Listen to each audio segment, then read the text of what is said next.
유대를 떠나서 다시 갈릴리로 가실새 사마리아를 통과하여야 하겠는지라.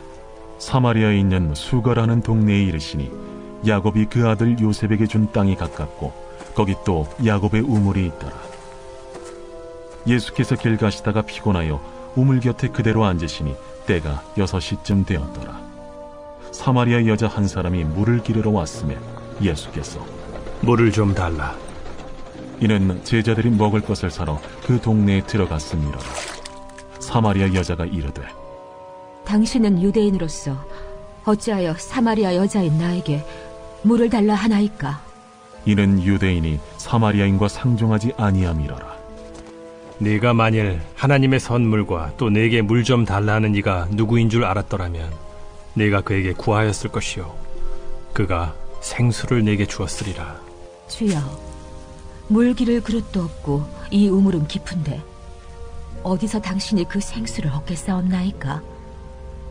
우리 조상 야곱이 이 우물을 우리에게 주셨고 또 여기서 자기와 자기 아들들과 짐승이 다 마셨는데 당신이 야곱보다 더 크니이까? 이 물을 마시는 자마다 다시 목마르려니와 내가 주는 물을 마시는 자는 영원히 목마르지 아니하리니 내가 주는 물은 그 속에서 영생하도록 솟아나는 샘물이 되리라. 주여, 그런 물을 내게 주사 목마르지도 않고 또 여기 물 기르러 오지도 않게 하옵소서. 가서 내 남편을 불러오라. 나는 남편이 없나이다. 내가 남편이 없다는 말이 옳도다. 너에게 남편 5이 있었고 지금 있는 자도 네 남편이 아니니 내 말이 참되도다. 안녕하세요. 오늘은 사마리아 여인과 예수님과의 만남을 말씀을 통해서 좀 보려고 합니다.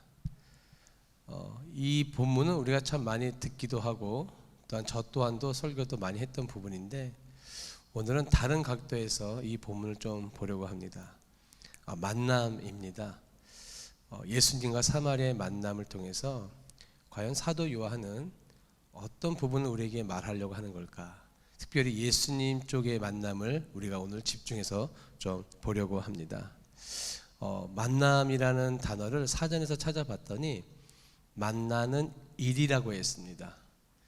일이라는 것은 움직이는 거잖아요. 가만히 있는다고 해서 만나지는 것도 아니고 움직여야 된다는 건데 오늘 본문도 사마리아 여인이 쪽이 아니라 예수님 쪽에서 일부러 이 여인을 만나러 가셨다는 겁니다.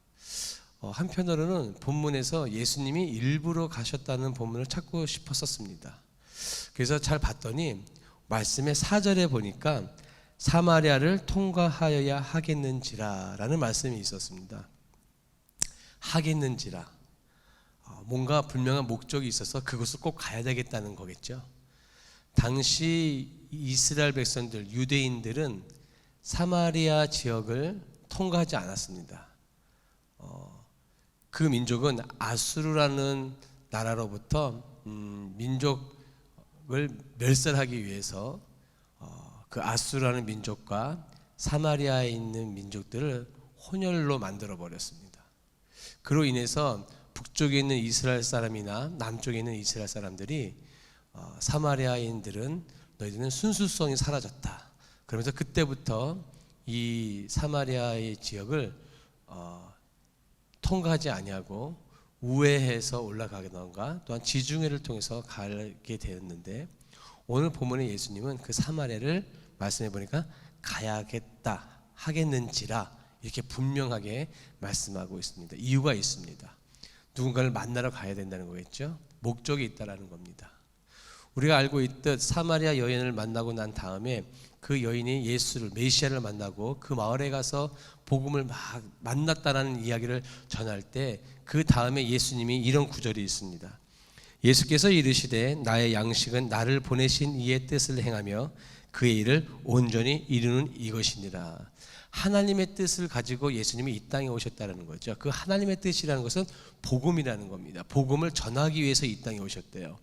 사마리아의 수가성 여인이 복음을 받아들이고 난 이후에 예수님이 이 말씀을 하셨습니다. 다시 말하면 사마리아는 내가 목적이 있어서 갔다라는 거죠. 수가성 여인을 구원하기 위해서 수가성 여인을 통해서 또한 그 마을이 다 복음을 받아들이기 위해서 갔다라는 겁니다. 오늘 그 예수님의 만남을 좀 우리가 자세히 보려고 합니다. 우리가 알고 있는 이 사마리아 여인은 장벽이 사마리아라는 지역에서 살았다는 이유입니다. 아까 말씀드렸던 것처럼 그 지역은 모든 유대인들이 다 피하는 곳이었기 때문에 그렇습니다. 또 한 가지는 여자라는 부분에 있어서 장벽이 있습니다. 그 당시에 여자라는 것은 어떻게 보면 숫자에 포함돼도 안 되는, 그런 어떻게 보면 좀 뭔가 분리되는, 또 뭐 악영향이 있는 그런 쪽으로 여자들이 많이 비유가 되었는데, 그런 역할을 하고 있었다라는 거죠. 수가성 여인이 우물을 기르기 위해서 갔던 곳이 수가성으로서부터 한 2km가 되는 지점입니다. 그것도 낮 12시, 우리가 알고 있던 가장 더운 시간, 사람들이 오지 않는, 일부러 사람들을 피해서 온 이 여인을 예수님이 만나 주셨다는 사실입니다.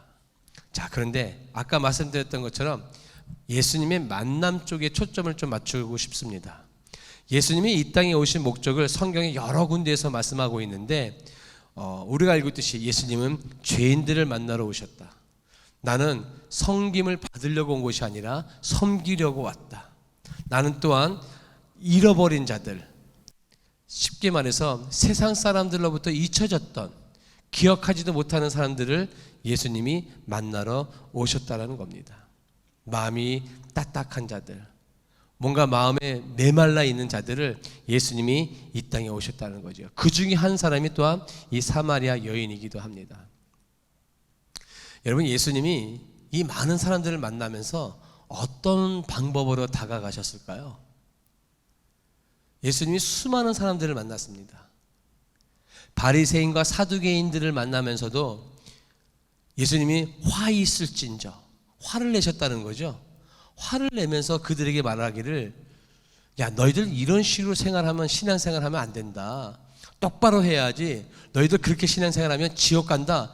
이렇게 엄하게 그들을 만나서 말씀을 전하기도 하시고, 때로는 부자 청년을 만나면서도 그에게 어떤 도덕적인 율법적인 것을 말씀하지 아니하시고 부자 청년에게는 딱 한마디만 하십니다. 내 재산을 팔아서 가난한 자들에게 나눠주고 나를 따르라. 삭개오를 만나십니다. 돈도 있고 권력도 있는, 그러나 사람들로부터 뭔가 미움을 받던 그 삭개오를 만났을 때 예수님이 거기에 대해서, 돈이나 명예에 대해서 뭐라고 질타하지 아니하십니다. 딱 한마디 하시잖아요. 삭개오야, 내려오라. 내가 너희 집에서 신방을 좀 해야 되겠다. 예수님은 가늠한 여자를 만났을 때도 사람들은 다 그를 죽이려고 했습니다. 그러나 예수님은 그 여인을 향해서 그의 어떤 도덕적인 율법적인 부분을 뭐라 막 질타하지 아니하시고, 예수님은 딱 그 여인에게 한마디를 하십니다. 가라. 내가 너를 용서한다. 다시는 가늠하지 말라. 예수님이 수많은 사람들과의 만남을 통해서 만날 때 그 만남에 맞는 아주 적절한 방법을 예수님께서 잘 사용하셨다는 겁니다. 이 사마리아 여인도 마찬가지입니다. 사마리아 여인 불쌍해 보입니다. 결혼을 5번 했는데 다 이혼했고 지금에 있는 남편도 남편이 아닙니다. 뭔가 마음이 꽉 닫혀져 있는 여인입니다. 그 여인을 예수님이 일부러 만나러 가셨습니다. 그 여인의 뭔가 문제를 해결해 주고 싶은 마음이 있으신 거죠. 그래서 그 여인을 만났습니다. 근데 처음 만났을 때 그 여인이 예수님께 대답하는 말투들을 보면 예수님에 대해서 참 뭐랄까요, 불편함을 가지고 있습니다. 처음 만나는 남자가, 그것도 유대인이, 유대인들이 말도 섞지 아니하는 사마리아의 여자인 나에게 말을 걸었어요. 거기에 친절하게 대할 이유가 없는 거죠. 오늘 말씀에 보면은 9절 말씀이나 11절, 12절의 말씀에 보면은 예수님과 얘기 가운데 생수에 관한 이야기를, 물에 관한 이야기를 나눕니다. 물을 달라고 하십니다. 그때 그 여인의 말이, 당신은 물들 그릇도 없는데 나에게 무슨 물을 달라고 하느냐? 당신이 야곱보다 크냐? 뭔가 예수님을 조금 조롱하는, 뭔가 좀 비꼬는, 뭔가 불편한 그런 말투로 예수님께 다가가고 있습니다. 이 물이 우리 야곱 때서부터 주어진 물인데 이 물을 통해서 수많은 짐승들과 사람들이 먹었는데 당신이 야곱보다 크냐? 뭔가 이렇게 불편한 말투로 계속 예수님과 이야기를 나누고 있습니다. 아니나 다를 것이 이 말씀을 보면서 그런 불편함을 느끼셨던 예수님이 이 여인을 어떻게 해결해 가실까? 근데 그 방법이 남편이었습니다. 처음에는 왜 예수님이 뜬금없이 이 남편 이야기를 하나 싶었는데 그 전에 일어나는 이런 대화 내용을 보니까 예수님이 아주 적절하게 남편의 이야기를 꺼내셨습니다. 영원한 물을 주신다고 약속하십니다. 그랬더니 그 여인이 또 약간 비꼬는 말투로 아니 한 번 먹고 영원히 목마르지 아니하는 그런 물이 어디 있냐고, 아니 그런 물이 있으면 나한테 한번 보여달라고, 이런 말투로 이 사마리아 여인은 예수님과 대화를 나누고 있습니다. 그때 바로 예수님이 남편의 이야기를 꺼냅니다. 네 남편을 데리고 오라. 이 말은 이 말 안에는 이런 이야기들이 다 포함되어 있는 겁니다. 너가 그렇게 성공하려고 결혼을 5번이나 했는데 그 결과가 어떻게 됐느냐? 행복하려고 했는데 도대체 그 행복이 다 어디 갔느냐? 남편이 너의 곁에 있을 때 너가 할 수 있는 것이 무엇이었느냐? 지금까지는 네가 어떤 남편에 대해서 뭔가 행복을 추구하려고 했고 그런 삶으로 너가 살았었는데 그것이 잘못되었다라는 것을, 그것이 너에게 행복을 줄 수 없다는 것을 예수님이 그 여인에게 깨달음을 주고 싶었습니다. 그래서 남편을 데려오라고 하셨습니다. 다음 시간에 우리가 또 보게 되겠지만은 그 이후에 일어나는 예수님과 대화의 내용은 이제는 정반대의 분위기로, 이제 이 여인은 예수님을 메시아로 받아들이는 큰 깨달음을 깨닫고 나아가게 됩니다. 여러분, 우리에게 귀한 만남들이 많이 있습니다.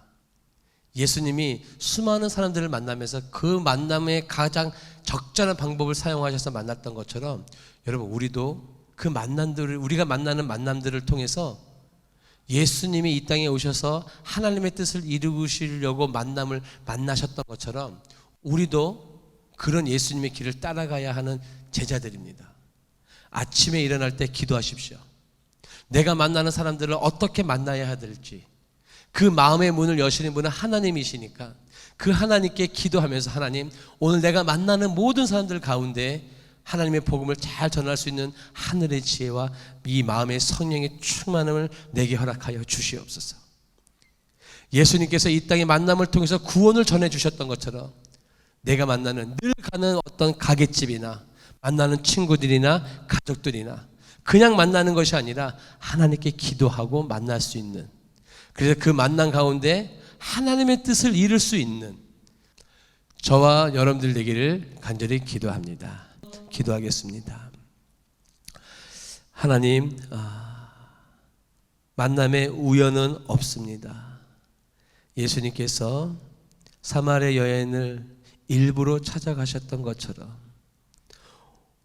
오늘도 우리가 수많은 사람들을 만날 때 우연히 만나는 것이 아니라 하나님께서 계획하시고 준비하신 귀한 만남임을 우리가 신뢰하면서 그 만남 가운데 하나님께서 우리에게 하시고자 하는 일들을 이루어지게 하여 주시고 그 순간순간마다 우리에게 지혜 주시고 성령의 충만함을 허락하여 주셔서 그 만남들을 잘 이끌어갈 수 있도록 우리 하나님께서 항상 인도하여 주시고 이끌어 주시옵소서. 한 주간도 그런 삶을 살길 원합니다. 우리 예수님께서 함께하여 주시옵소서. 예수님의 이름으로 기도합니다. 아멘. 한 주간도 여러분 승리하기를 바랍니다. 한 주간에 수많은 사람들을 많이 만나실 텐데 그때마다 늘 기도하시면서 하늘의 지혜와 성령의 충만함으로 그 만남을 승리의 삶으로 이끌어가길 바랍니다. 우리의 만남은 우연이 없습니다. 하나님께서, 예수님께서 사마리아 여인을 일부러 만나러 가셨던 것처럼 우리가 만나는 것도 하나님께서 다 계획해서 이끌어 주시는 만남인 줄을 신뢰하면서 한 주 하루하루가 귀한 만남들로 풍성해질 수 있는, 그러면서 예수님과 친밀한 관계에 더욱더 가까워질 수 있는 저와 여러분들 되기를 바랍니다. 고맙습니다. 승리하세요.